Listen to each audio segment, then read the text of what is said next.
शिवसेना पक्ष आणि चिन्हाबाबत आज सर्वोच्च न्यायालयात सुनावणी। सर्वोच्च न्यायालयातील सुनावणीकडे संपूर्ण देशाचं लक्ष। राष्ट्रवादी काँग्रेसचा पक्ष आणि चिन्हाबाबतही होणार सुनावणी।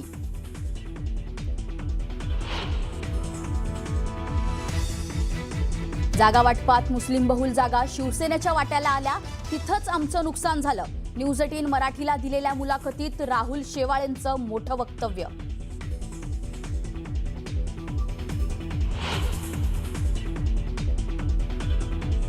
गट स्थापनेसाठी ठाकरेंच्या शिवसेनेचे 11 पैकी फक्त 7च नगरसेवक पोहोचले कोकण विभागीय कार्यालयात, तर गटनेता निवडल्यानंतरही एक नगरसेवक नॉट रिचेबल।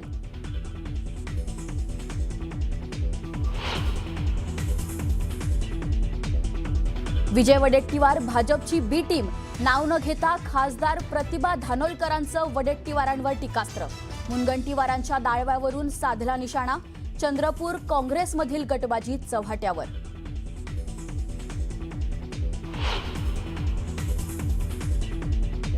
आज महाराष्ट्र कर्नाटक प्रकरणाची सुनावणी सर्वोच्च न्यायालयात।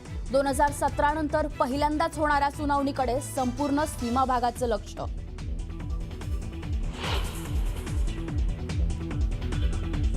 आता लाडक्या बहिणींची प्रतीक्षा पडताळणी करण्याचा निर्णय। अंगणवाडी सेविकांमार्फत होणार पडताळणी। महिला व बालविकास मंत्री आदिती तटकरेंची माहिती।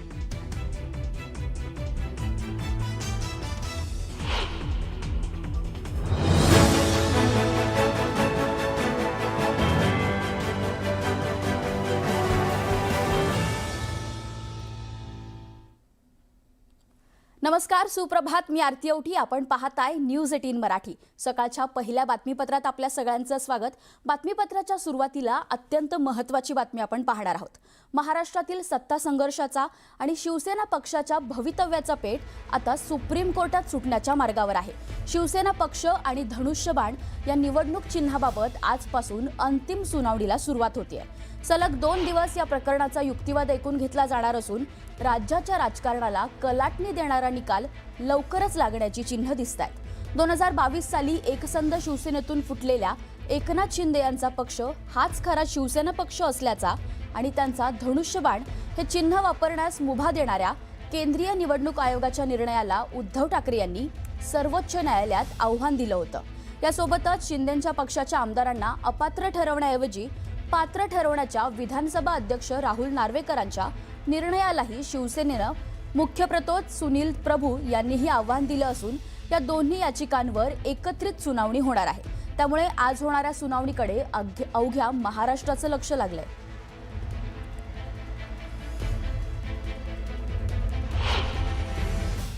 उद्या पाहू ना, तारीख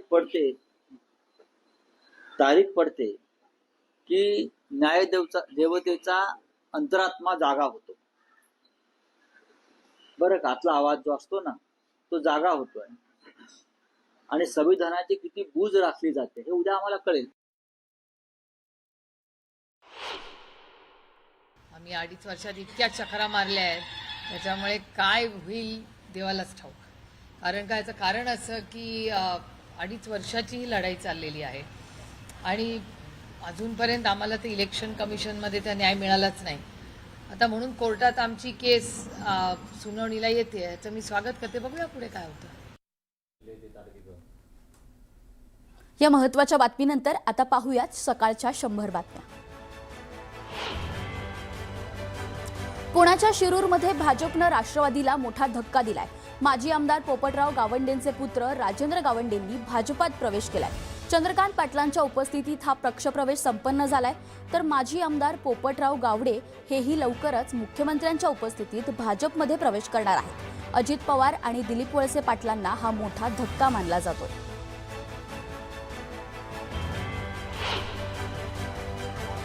शिवसेना पक्ष आणि चिन्हाबाबत आज सर्वोच्च न्यायालयात सुनावणी होणार आहे। सर्वोच्च न्यायालयातील सुनावणीकडे साऱ्या देशाचं लक्ष लागलंय।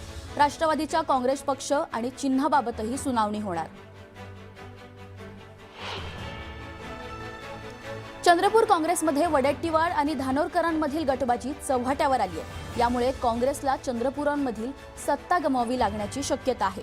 दोघांनीही नगरसेवक अज्ञात स्थळी ठेवलेत, तर काही नगरसेवक संपर्कात असल्याचा दावा मुनगंटीवारांनी केलाय।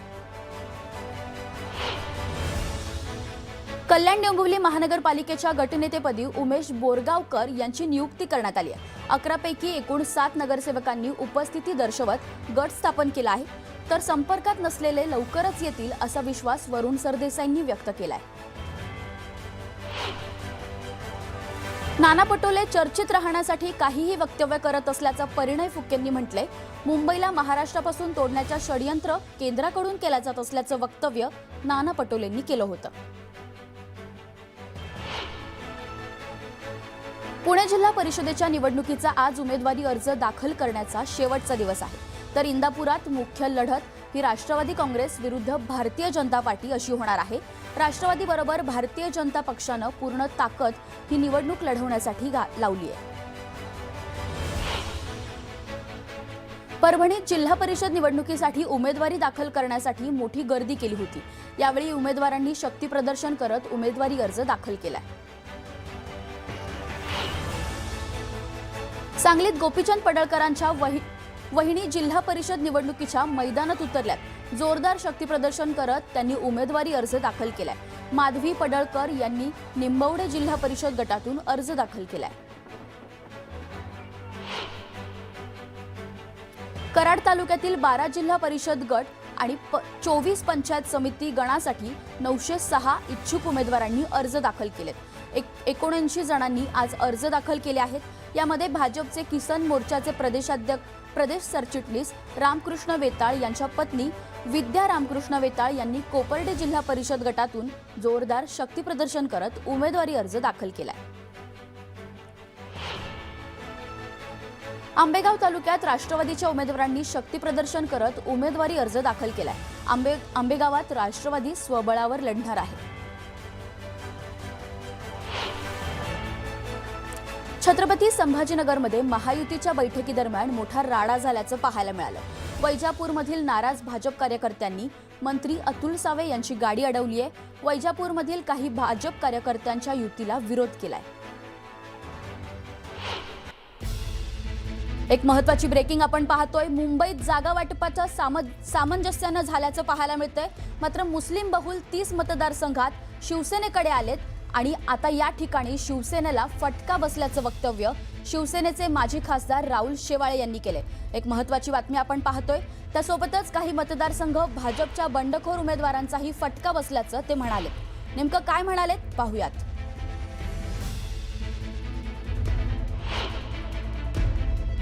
त्याचं खूप नुकसान शिवसेनेला झालं. जसं मी उल्लेख केलं, आम्हाला ज्या 90 जागा होत्या त्या 90 जागांपैकी 30 जागा ह्या मुस्लिम मतदार असलेल्या आणि मुस्लिम मतदाराचं प्रमाण जास्त असलेल्या अशा त्या जागा होत्या. त्या जागा वाटपांमध्ये आम्हाला मिळाल्या होत्या. त्याचे कारण वेगवेगळे असतील. काही मुस्लिम जे नगरसेवक आहेत ते शिवसेना पक्षात सामील झाले, हे पण एक कारण होतं आणि दुसरी पण कारण आहेत. परंतु तरी आम्ही त्या जागा लढवल्या, आम्ही महायुतीच्या शिवसेनेच्या माध्यमातून.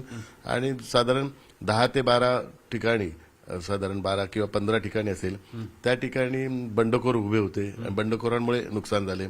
शिवसेनेचे पण बंडखोर होते, भाजपाचे पण बंडखोर होते. भाजपाच्या वरिष्ठ पातळीवरून या बंडखोरांना मागे घेण्यासंदर्भातलं वारंवार सूचना पण देण्यात आल्या होत्या आणि भाजपाचे मुंबई अध्यक्ष पण स्वतः त्यात लक्ष घालत होते. परंतु दुर्दैवाने त्या ठिकाणी अशा गोष्टी झाल्या नाहीत आणि त्याचा पराभवाचा फटका हा शिवसेनेला बसला.